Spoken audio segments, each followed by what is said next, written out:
మునుగోడు ఉప ఎన్నికల్లో టీఆర్ఎస్ విజయంతో కరీంనగర్ జిల్లాలో మంత్రి గంగుల కమలాకర్ ఆధ్వర్యంలో విజయోత్సవ సంబరాలు అంబరాన్నంటాయి. హుజూరాబాద్ దుబ్బాకలాగా సానుభూతితో గెలవాలని భావించిన కోమటిరెడ్డి రాజగోపాల్ రెడ్డి ప్రయత్నాలు ఫలించలేదని తెలిపారు.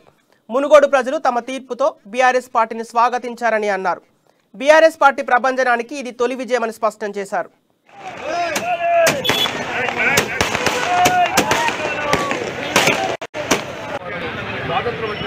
మొట్టమొదటి విజయం అది కూడా దక్షిణ భారతదేశంలో పార్లమెంట్ 12 చేయడం అనేది మా యొక్క బీఆర్ఎస్కు తొలిమెట్టు ఎన్నిక బ్రహ్మాండంగా ప్రజలు మమ్మల్ని సాధించారు.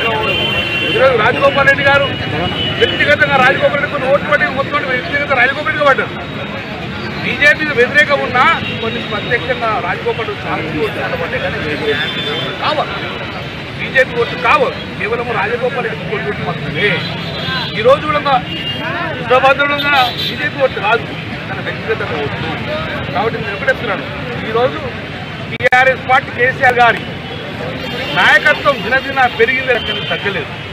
ఈరోజు మాకు బీఆర్ఎస్ ఓట్లు ఇచ్చినట్టు అందుకే కొంచెం తగ్గింది మాకు మెజార్టీ 2 అయినా అద్భుతంగా బీజేపీకి ఓట్లు వేయలేదు. డెఫినెట్గా బీజేపీ కొన్ని ఓట్లు పడ్డాయి అంటే అది బీజేపీ కాదు, రాకపోతే పడ్డవి.